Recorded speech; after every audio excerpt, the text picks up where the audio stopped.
Bismillahirrahmanirrahim. Assalamualaikum warahmatullahi wabarakatuh. Selamat malam, salam sejahtera bagi kita semua, salam sehat. Materi kuliah singkat saya yang akan saya sampaikan pada kesempatan kali ini, kesempatan malam hari ini, saya beri judul tentang bagaimana membuat permasalahan dan bagaimana konsekuensinya ya terhadap materi muatan ya yang ada di dalam sebuah skripsi.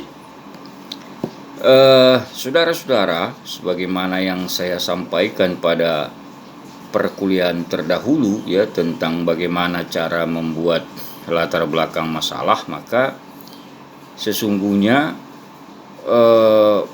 permasalahan itu sudah tergambar sesungguhnya ya. Jadi ketika misalnya saudara sudah menuangkan dengan baik apa yang ada di dalam latar belakang masalah tersebut, maka dosen pembimbing sesungguhnya sudah bisa ya membayangkan ya terkait tentang permasalahan apa yang hendak Anda teliti nantinya.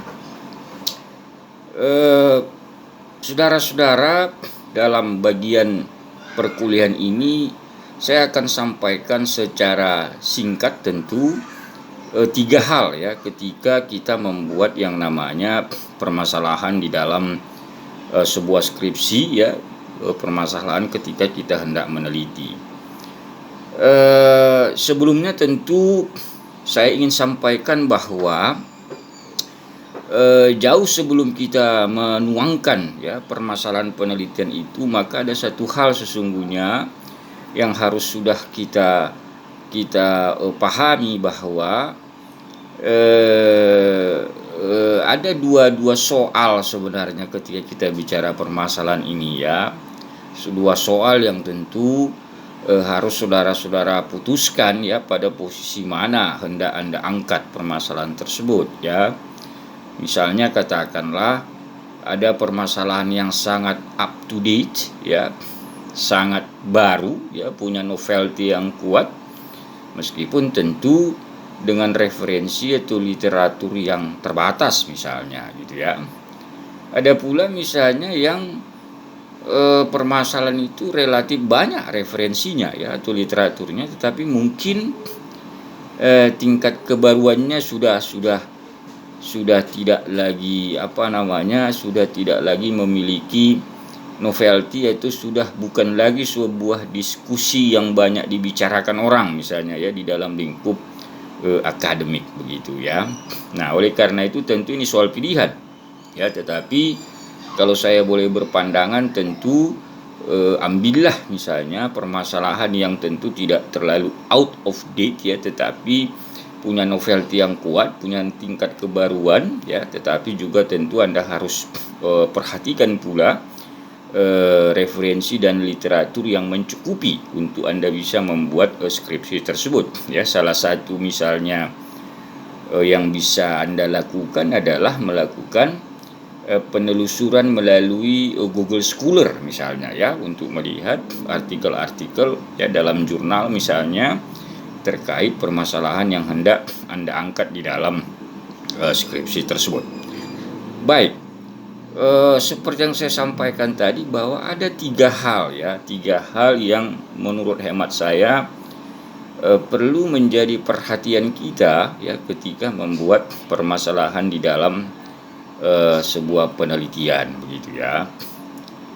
Yang pertama ini soal istilah ya, soal istilah.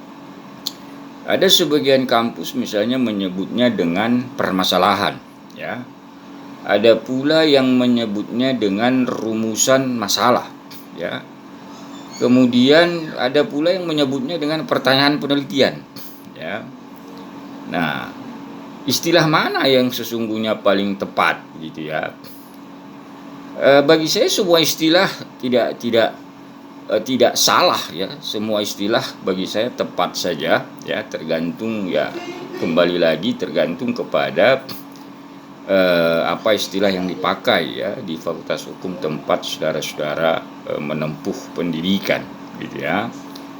Hanya bagi saya esensinya yang penting begitu ya. Esensinya bahwa dari ketiga istilah tersebut tentu muaranya adalah untuk memberikan jawaban ya, karena semua istilah tersebut adalah sebuah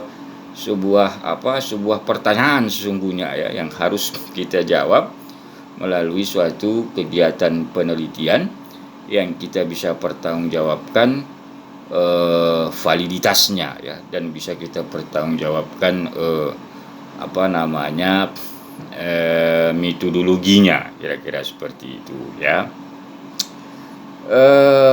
Kemudian bagian yang kedua yang saya kira juga penting ketika kita membuat permasalahan ini adalah tentang bagaimana kita merumuskan kalimat tanyanya ya, kalimat pertanyaannya seperti apa ya.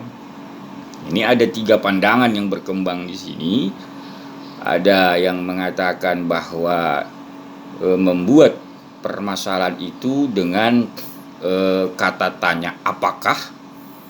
Yang kedua dengan kata tanya bagaimanakah ya, dan yang ketiga misalnya dengan kata tanya